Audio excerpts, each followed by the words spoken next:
Imagine you leave, you're somewhere and you leave and you get on an airplane. Airplane does its dance, pushes back from the gate, and it takes off.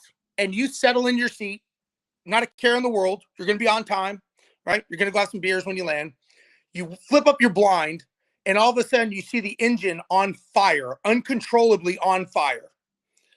And then the cockpit door flies open, and you see the two pilots screaming at each other as to whose fault it is. That's your fault. You didn't check the engine. Don't blame me. I wasn't responsible. That's who you're supposed to do. I was late. And they're yelling at each other, and nobody is putting out the fire on the wing. How would you feel? Well, that's how many people deal with emergencies in their business. So if that's how we dealt with emergencies, there would be a lot more dead people in the air, right? Mm-hmm. Because that's not the way to handle it. Everybody should learn this and write this down if you're watching us. There are 4 things that you need to do when an emergency happens. And this is how we are trained from airlines and Boeing on how to handle. It doesn't matter if we have an explosion, if we have smoke in the cockpit, an electrical fire, it does not matter. We handle them all the same way. One of the first things we do, number 1, is we take a breath.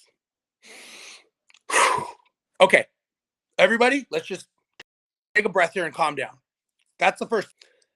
Next thing we do is we establish roles and duties. I'm flying the airplane. You pull out the checklist. You talk to air traffic control, and you talk to maintenance and find out what the fuck is going on.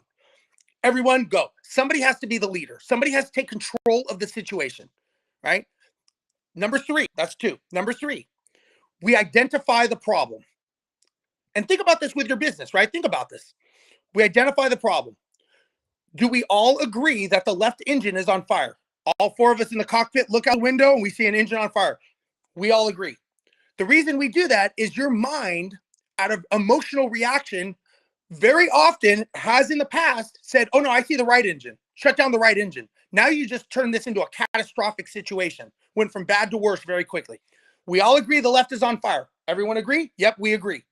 And it sounds dumb right here, right? But when you're in an airplane 30,000 feet over the Pacific Ocean and you got a ball of flame, it gets real serious, right?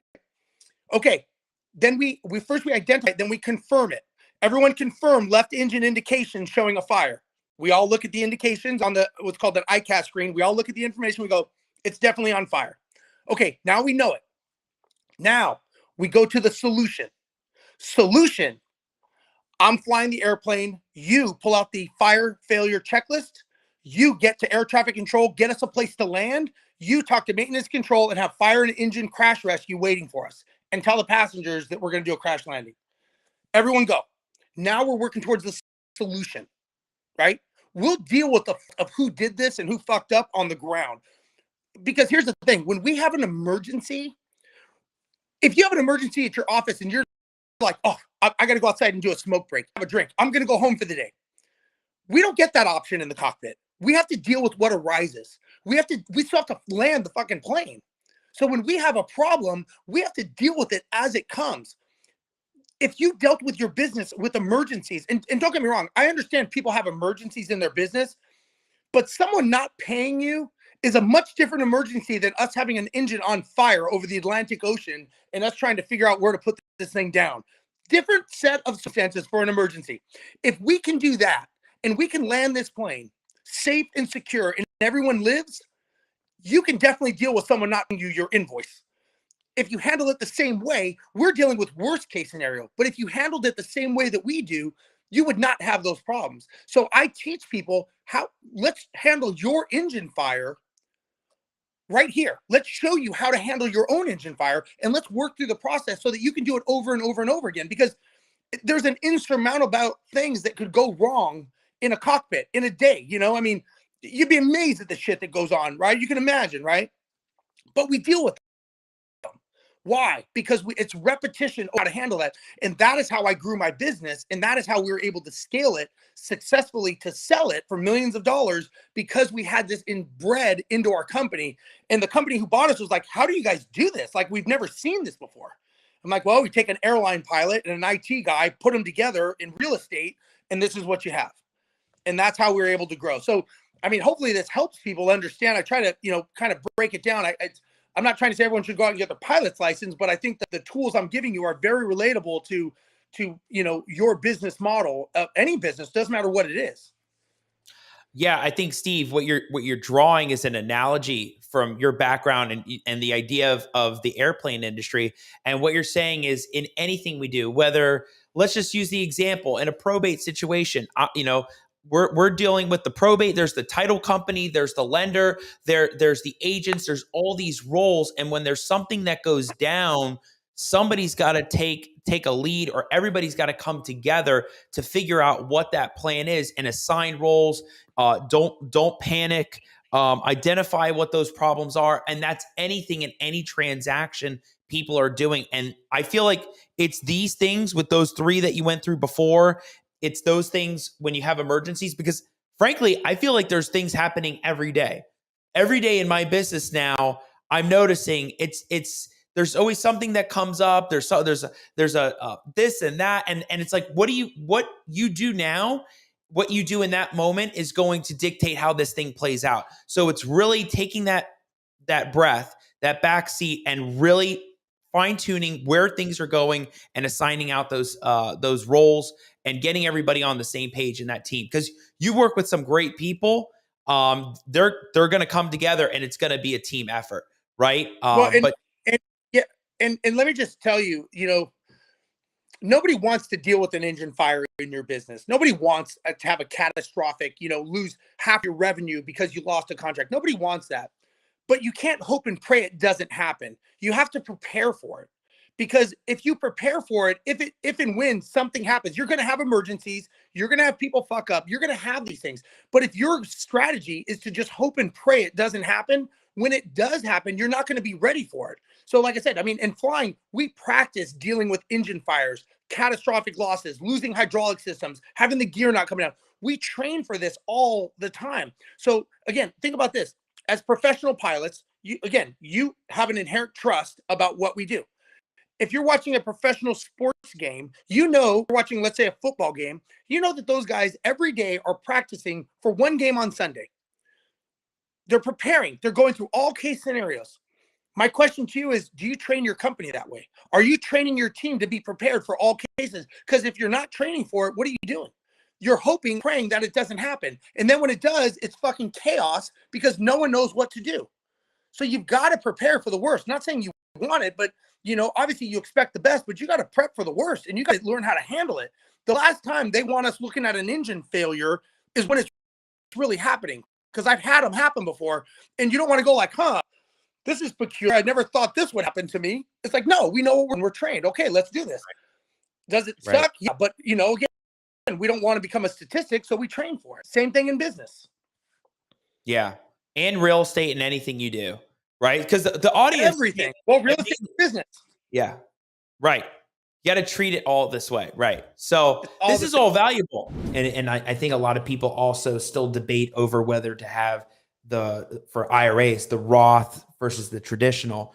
What's your take on the difference between the Roth and the traditional? I mean, you're banking on the future, basically, right? Yeah. It's do you like Coke or Pepsi? Honestly, at the end of the day, it really is going to be what aligns best with your overall goals, your retirement goals, your strategies, and what your projected income is going to be. And then there's always the X factor, right? The recipe to Coca-Cola, what we don't know, what the future is going to hold, Right. I'll kind of stay away from, some of the murmurings that I've heard on the Hill about what they're planning to do with retirement accounts and all of that. But, for the near term, the Roth is obviously something that you can grow the nest egg and then take it out later tax-free. And then the traditional is the one you're going to be able to take the tax deduction now. So determining whether your taxes are going to be higher now or later is going to be one of those pivotal things. Yeah. My personal opinion, absent the crystal ball, I left it in the car. Oh, okay. But just looking at the United States of America as if it was a profit and loss statement, we just printed a massive amount of money over the last couple of years, right? And so if that was on your P&L, that's a huge expense to the Department of Treasury. Right. Gone. So how are they going to raise their revenues to be able to get that money back? Taxes. That's the way that they get their income. So if you think about what they're looking at doing over the next 5, 10, 15, 20 years, inevitably, somehow, some way, it's going to result in an increase in taxes. Now, it may not necessarily be the income tax. However, they're going to try to get that money back in some fashion. So if that points you towards maybe favoring the Roth, right? Yeah. What about look at it? What about for people that are you can start pulling it out at 59.5? What about what are your thoughts on you keep funding it after 59.5? What are your thoughts? Yeah, you could keep doing that, man. I mean, the RMD rules, you can, wait until you're 72 and then start worrying about taking it out there. If you wait too long, you can start getting penalized on it and stuff like that if you don't start taking your RMDs. But yeah, keep on keeping on if that's what your goals are, for sure. Well, when you say pulling out, so can you keep funding it and pulling it out at the same time? So there's weird rules around that. It gets a little convoluted. Yeah. It's called provisional contribution tests and that kind of thing. I'm going to kind of leave that to the financial advisors, right? I talk about more of the tax consequences of thing. Right. AKA none of this is financial advice. No, I'm just full kidding. disclaimer. We're going to start the whole show all over again. Let's go ahead and do that again. All Let's right, turn the hit it, sound off. Hit it. Yeah, seriously. Like, I mean, CPAs, I'm very fortunate, very blessed to be able to help a lot of people, especially like in the real estate world though. But a lot of the questions do start leaning a little further outside of the boundaries of what my license and my insurance allows me to talk on. It's good. Sometimes it's financial advice. Sometimes it's also legal advice when they start talking about doing different things like quit claiming deeds, transferring LLC. Should I put one in an LLC? Should I put 4? Yeah. Talk to a lawyer. Well, that's interesting. So a lot of investors like LLCs or putting the properties in LLCs. Mm-hmm. Are you, I mean, you can talk about it, what the difference is and what the benefits are versus doing something like a land trust or something. Yeah. What's that like? So, I mean, I think the LLC gets a stigma of having some kind of a tax benefit. It really doesn't have one in any kind of like material fashion. A lot of times it's more around, like, as you are more than well aware, your legal protections and your risk appetite for that particular entity. I get the question a lot, hey, should I put one property in each LLC or should I do series LLCs, land trust, that kind of thing? There's a difference between owning a beach home in South Ponte Vedra and owning mobile homes as far as what your value of the asset is that you want to tuck inside of that LLC. So if you're comfortable with a claim happening on that particular asset and it can't go any further than 3 mobile homes, that's going to be a different value than it going further than your $2 million Airbnb that's on the beach, right? So people have different strategies to kind of protect their assets in that regard. But from a tax perspective, it's ultimately going to have like a net bottom line that's a pretty comparable adjustment if you have 1, 3, 5 of them, whatever. As far as the land trust thing goes, again, that's going to be attached to your personal social security number. So again, it's not going to have like a tax benefit, but what it does help with is obviously asset protection and anonymity and that kind of thing, which a lot of people are super attracted to. A lot of people are getting really hitched on the wagon of like setting these things up in Nevada, Wyoming, these other places that have a more, I don't know if the word sheltered is the best fit there, but the access to who actually owns the asset isn't as easily accessible as it is in Florida, which is what the draw is to a lot of the land trusts, series LLCs and that kind of thing, that kind of puts the owner completely separate from the asset and makes it very difficult for other people to find out who actually owns the asset. Yeah. I'm not a lawyer. Well, yeah, but these are all valid things to talk about, right? Yeah. Because a lot of people ask that question. They say, do you go LLC? Do you go land trust? Do you have the benefits? But I thought that's interesting. With the land trust, you're saying that you're basically tied in through the social security number, but with the LLC, that's more of that business entity structure. And, you get the write-offs, right? You get the write-offs, and you can put members on that. And I think an LLC is really great, but from that perspective, that helps a lot. One thing I was thinking of, I don't know where it just came from in my mind, was you were mentioning like residential, commercial. Is there any type of asset class or real estate class that gets more of the tax benefit than the other? And I'll say it with a 2-part question, which is, I heard something the other day about churches and people investing in churches because there's a tax benefit about that. But then we were just like, what do you do with the church? I mean, what is that? Churches make a killing and they don't have to pay any tax. When I say any tax, I mean income tax, property tax, sales tax. Like, it's crazy. Like, that organization in that industry is definitely something unique. It's one of a kind. Interesting. And I'm gonna stay away from the political origins that those foundational principles were built on. As far as like if multifamily, commercial, single family, if any of those have any more or less tax advantages, it's kind of like saying, hey, do I prefer, a Lexus or an Acura? right? It's going to be preference driven. Commercial real estate, just because of the sheer size of a lot of the assets involved, it warrants doing like the cost segregation studies. There are laws that were passed, the 263 little a, where you can write off a lot of stuff much quicker than you can if you're doing residential. It's I don't want to say stupid, but right now, like essentially, if you bought a air conditioner for a residential real estate property, it's actually supposed to be depreciated over 27 and a half years. How many real estate or how many air conditioners do you know in Florida that last 27 and a half years? But that's residential. If you go commercial, it could be eligible for some bonus depreciation and you could take it faster. So in that particular circumstance, commercial is better. However, the actual holding of the building, a commercial building, gets depreciated over 39 years versus the residential is 27 and a half. So your depreciation deductions are bigger on the front end of the investment, right? I typically see, like, when it comes to justifying like a cost segregation study for somebody to go in, and what that basically means is if I pay $1 million for a building, we have professionals come in there and they look at that $1 million and they say, hold on a second. Instead of capitalizing it all over the 39 years, let's take a look at the individual components, because this $1 million has a roof in it, framework, drywall, paint, carpet, etc.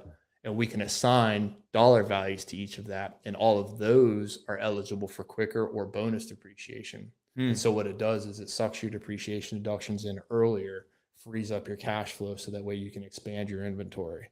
So typically around, it's getting as low as like 800,000 just because of how hot the market is. But typically the old threshold was right around $1 million is where it makes sense.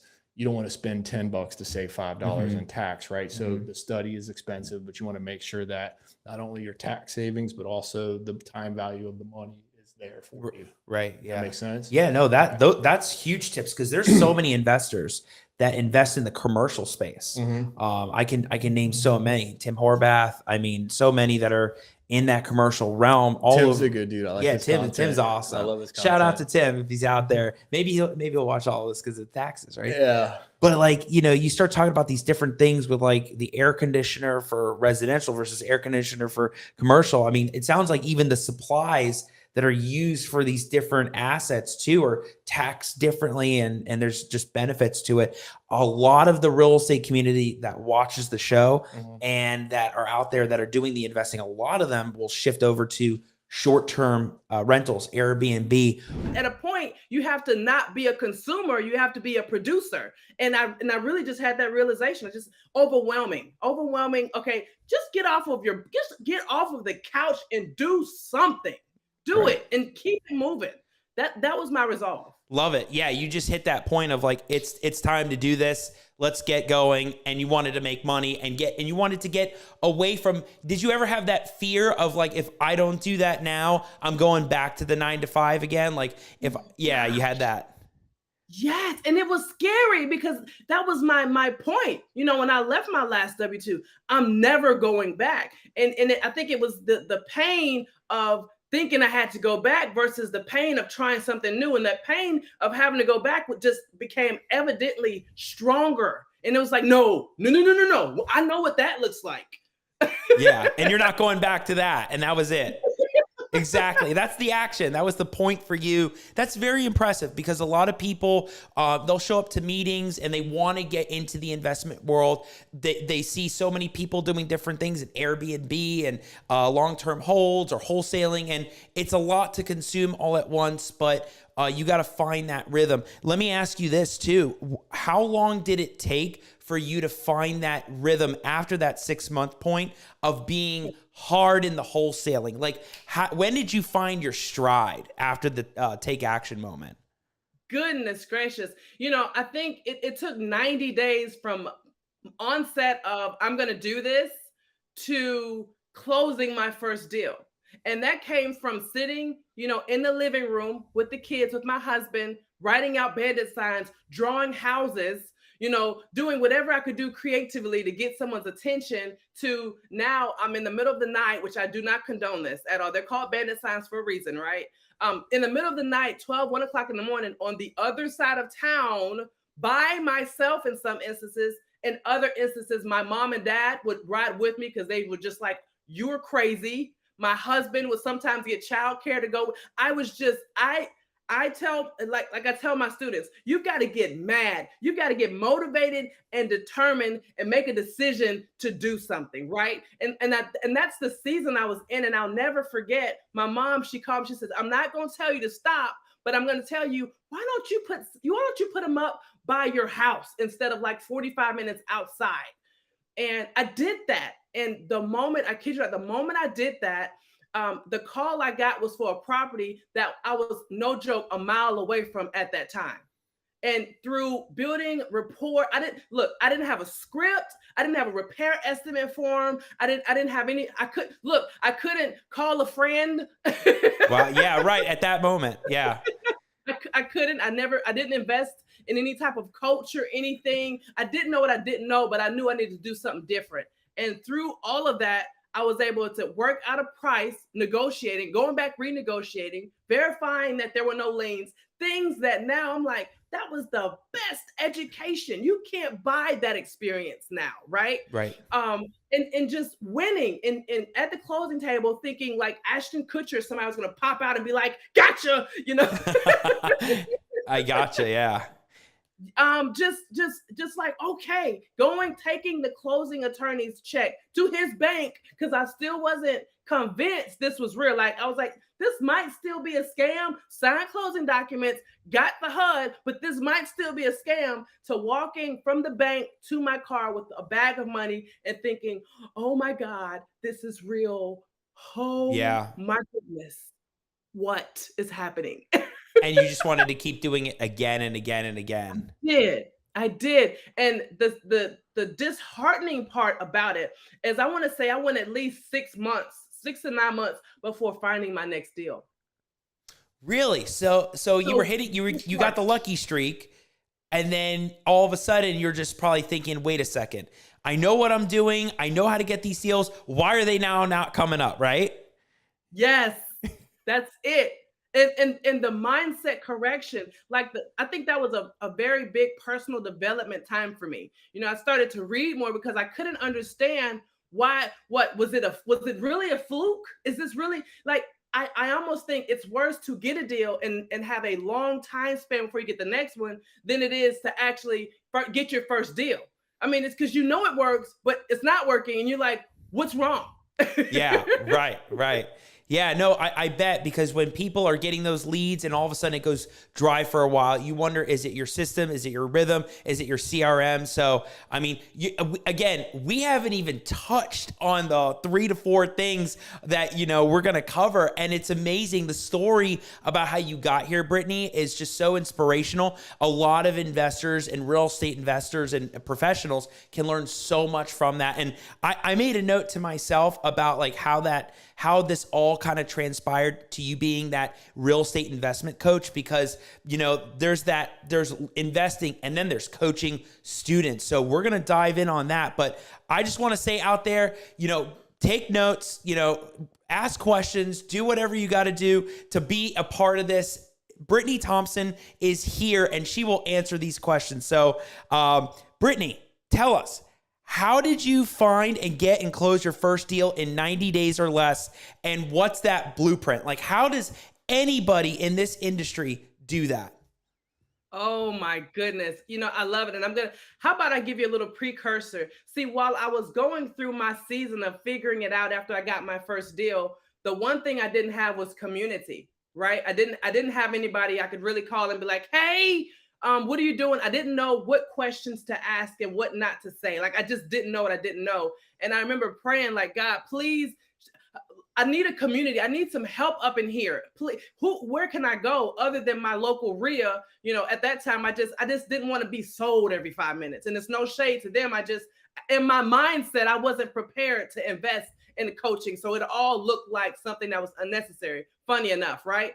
I felt like he told me, you need to create what you need, and that's where the Wholesalers Roundtable was born in 2016, a community where I came together to network with like-minded people, where we could ask questions and we can, and not be worried about being sold every 5 minutes. And just to fast forward that to now, get my first deal. That season was interesting because as I'm acquiring deals, as my meetup grows from 2 or 3 people to 100 to over 100 people to over 1,000 people in my groups, my mentors that I later decided to make the investment in said, B, you should be coaching people. Like you might not be a 20, but you might be a 15, but you can coach 14 and below. Like you have something to offer.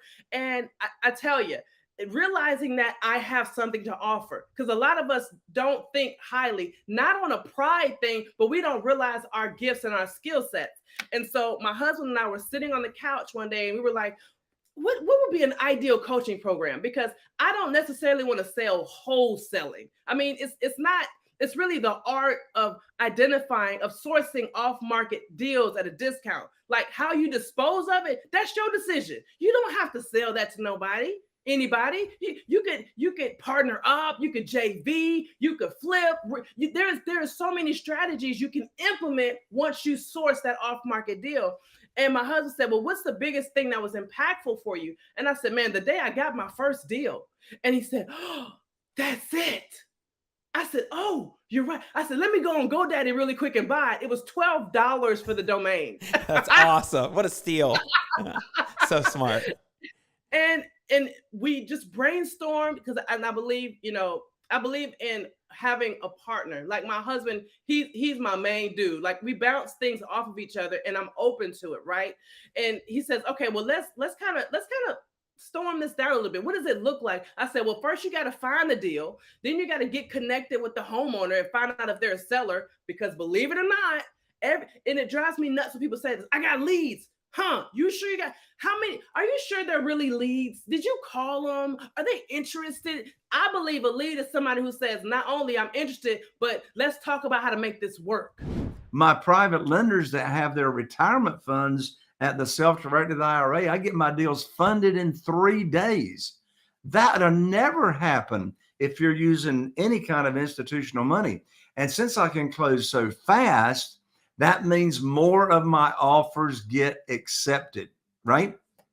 Another reason private money is so fantastic is because, in my experience, private money is the fastest way to get your first real estate deal or your next real estate deal. And here's why. You hear all that talk about negotiating with off-market houses or for sale by owners, and you want to buy those houses on terms. Buy with creative financing, buy subject to the existing note.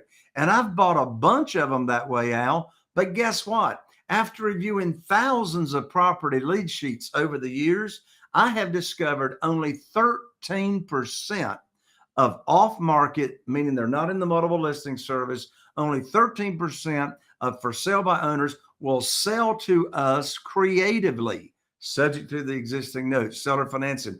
Well, what do all the other 87% require? All the cash, right? So some people have a misconception that private money is only for the ugly house business, or private money is only for rehabbing. That's not true. Private money is used whenever the seller, whether it's a bank-owned property or for sale by owner, when the seller wants and requires all the cash. So again, it just puts me in control. I can make offers on auction.com, bank-owned properties. I mean, the list just goes on and on. Another great reason for private money is there's no hurry to pay it back. For example, hard money is going to be 6 months, 9 months, or 12 months, and then you got to pay extension fees.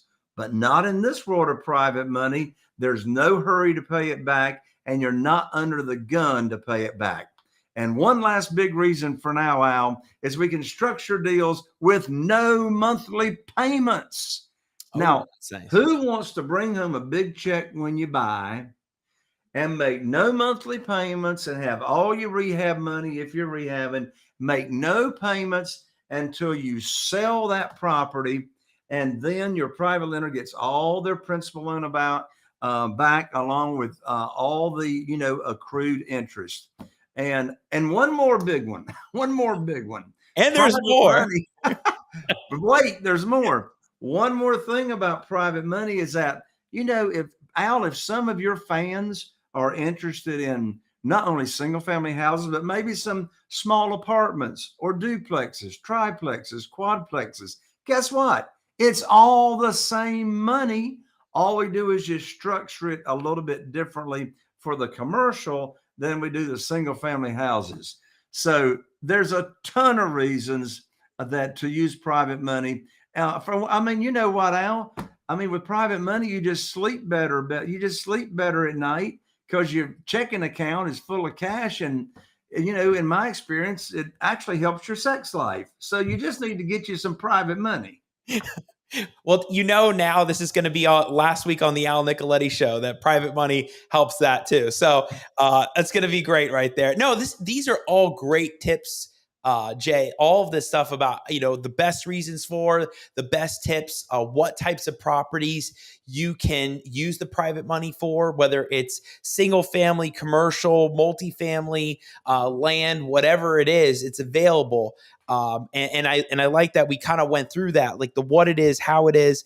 How do you know, like if you're getting into this game, being that private lender on that side of things, how do you know how to set terms with that borrower? Like depending on the type of property or the amount of money that's being loaned out, how do you know? And also, how are you able to determine the payment back, right? Like you said, like you don't need to do it monthly. How do you creatively structure it so that it's a win-win for everybody and it works out? So like terms, right? Yep. And that's what I want to do. I do not want to do a deal with anybody unless it actually is a win-win-win for everybody. So here's the bottom line when it comes to payments. I actually let the private lender choose and decide what they want. And here's how that works. For example, some of our elderly private lenders, they actually need the monthly income. They need, in other words, they don't want to touch their principal. They want to keep their principal loan amount, you know, invested, but they just want that money earning money. And here's why. They're scared to death of the volatility of the stock market. And oh, my lands, have we not seen the volatility of the stock market in recent days and recent months? So the older the private lender is, the more they want to keep that principal loan amount, nothing coming out of it. And that's what we tell them. We tell them your principal investment, your principal loan amount is not going to have any fees, no commissions. We pay all closing costs. You're going to get all that money back when we sell the property. And if you need monthly payments, we'll make monthly payments to you. Now, all the payments that we make are interest only payments, not principal and interest. And here's why. That's back to what you just said, Al. It's win-win.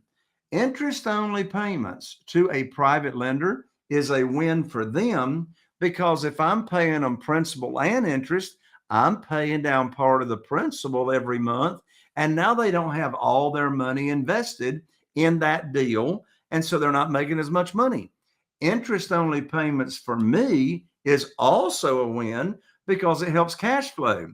Interest only payments are smaller than principal and interest. But follow this. You're going to love this, Al, and all your fans will too. What if your private lender needs the monthly income? Well, if you're borrowing your full purchase price, if there's rehab, you're borrowing all that up front, and you're borrowing in addition to that money for carrying costs, taxes, and insurance, and you're still keeping it at a maximum 75% loan to value of the after repaired value.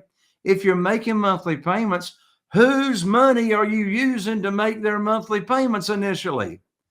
Their money. Makes a lot of sense.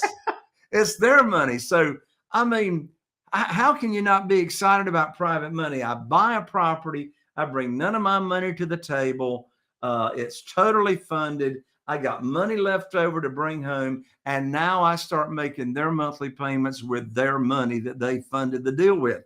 Now, that money's going to run out. We got to get this house either rehabbed, fixed up, and sold, or get it to the point that we are renting it out or selling on rent to own and getting it cash flowing. But that's a beautiful win-win scenario. And you know, Like if I've got a property and I know that one of my private lenders has got investment capital, I will tell one of my private lenders, I'll say, look, I know you got $200,000 sitting on the shelf ready for me to put to work. I do have a quick flip that should take only about 6 months.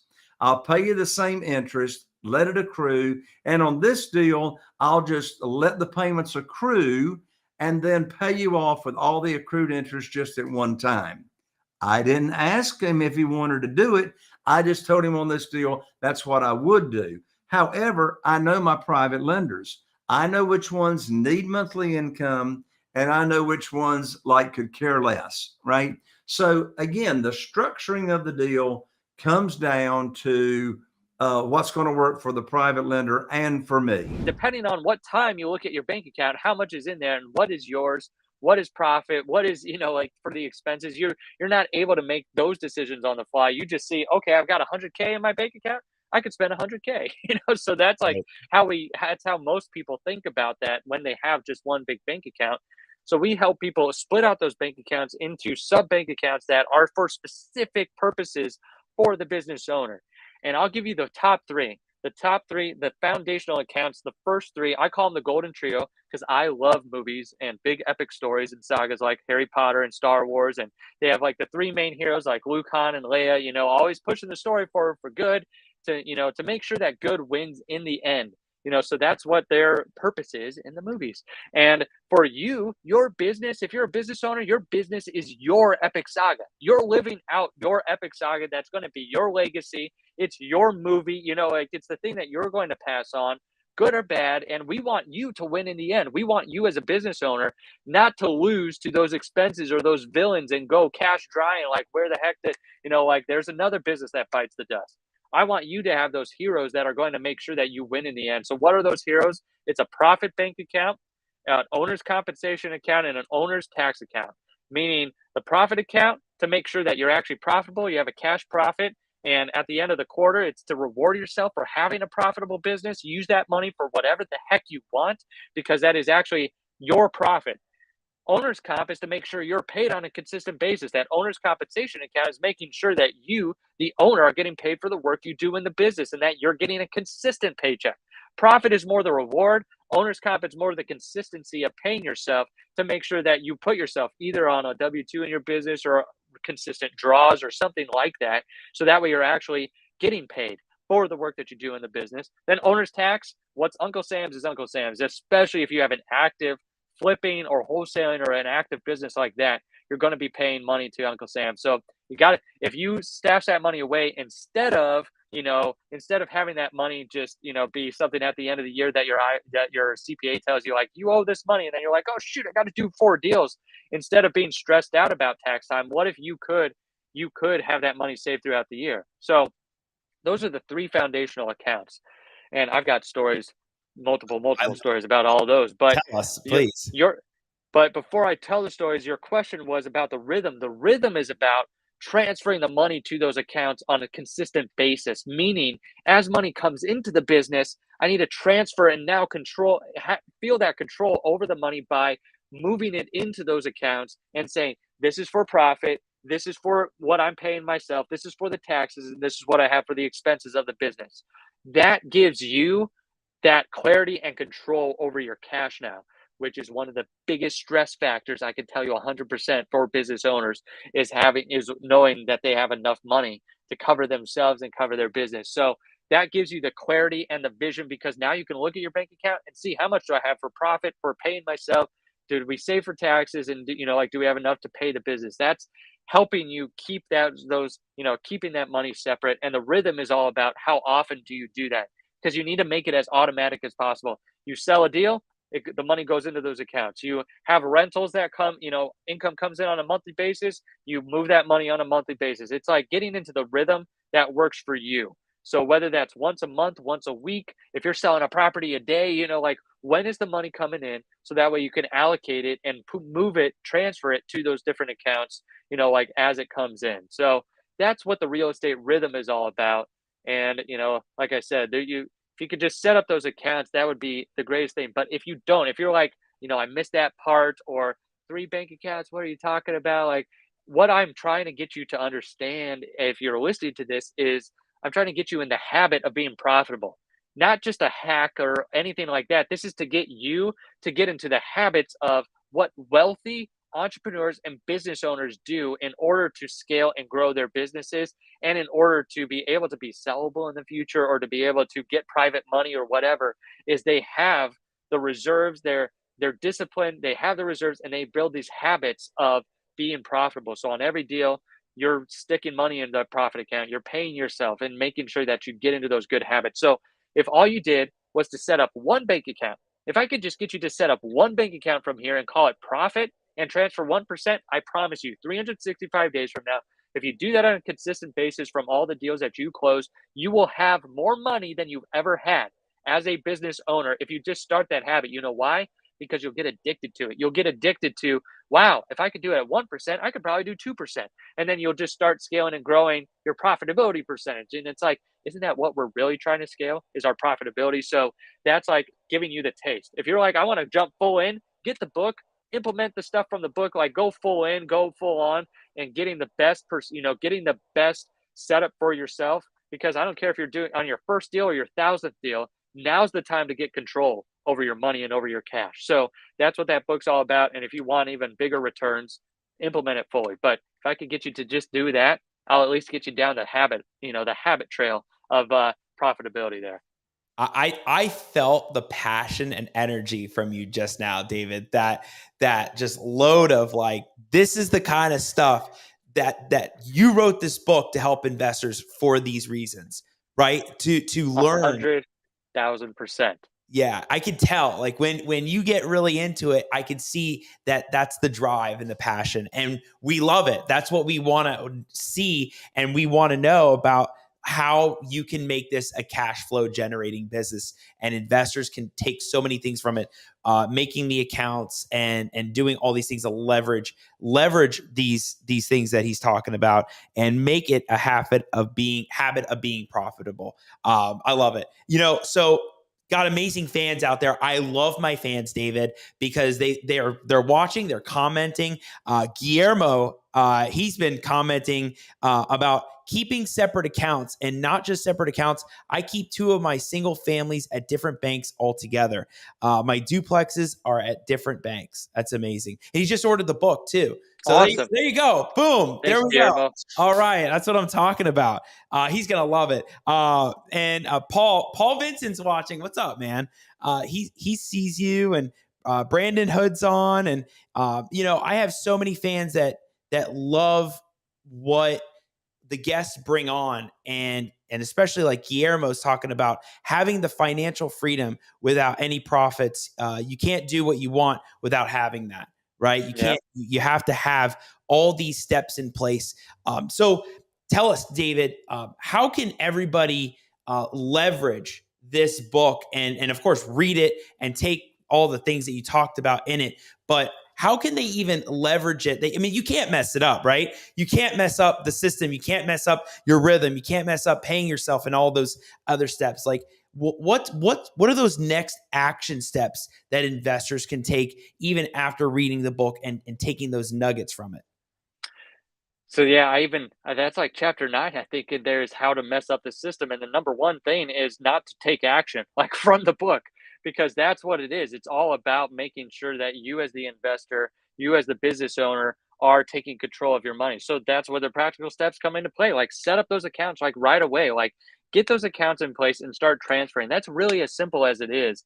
This is like level 1 business 101, that you are going to make money in real estate investing. Like I mentioned before, you're going to listen to great people like Alan. You're going to get great nuggets, and you're going to figure out how to do the business and do the sales. You need that system to catch the money. So that's where you can leverage the book.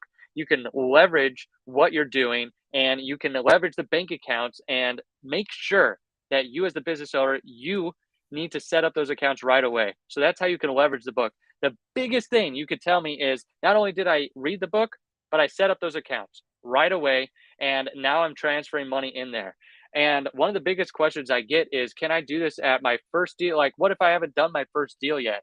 And I tell people this system is simple to set up. Now it's hard to hold accountable. And when times get tough and like the money's sitting in the account, you're like, oh, should I take it out of the tax account? Like, it's like, that's when it gets into like, now you know that you're crossing a different threshold. But when you first set it up, it's simple to set up the bank accounts. It's simple to get it in place. I want you, no matter, like I said, no matter where you are in your journey, to get control of your cash right now.